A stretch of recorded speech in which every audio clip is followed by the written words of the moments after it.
ఇంకొక మాట చెప్తానండి లైవ్లో వచ్చే వాళ్ళందరికీ. లైవ్లో వస్తే ఏమంటే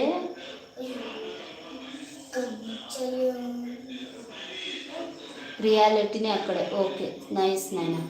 ఇది ఏమంటే లైవ్లో వచ్చేది ఏమంటే అంటే మన సబ్స్క్రైబర్ పేరంతా తెలుసుకోవచ్చు, మనం ఫ్రెండ్స్ లాగా మాట్లాడుకోవచ్చు అని లైవ్లోకి వచ్చే ఉద్దేశం వేరే ఏమీ లేదు. తప్పుగా అనుకోవద్దండి. మీరు లైవ్ చేసి మీ పేరు టైప్ చేస్తే కూడా మీరు ఇంకొకరు కనపడరు, మీ పేరు మాత్రమే వస్తుంది కాబట్టి మీరు కనబడరు. నేను మాత్రమే మీకు కనబడతాను, మీరు నాకు కనబడరు. ఎందుకంటే మీరు భయపడాల్సిన అవసరం లేదు. పేరు టైప్ చేసి ఏం తెలిసిపోతుంది, ఎక్కువ తెలిసిపోతుంది.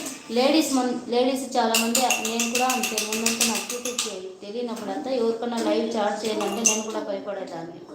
ఎందుకంటే నేను తెలిసిపోతానేమో అట్లా ఇట్లా అని. అదంతా ఏమీ లేదండి, తెలీదు.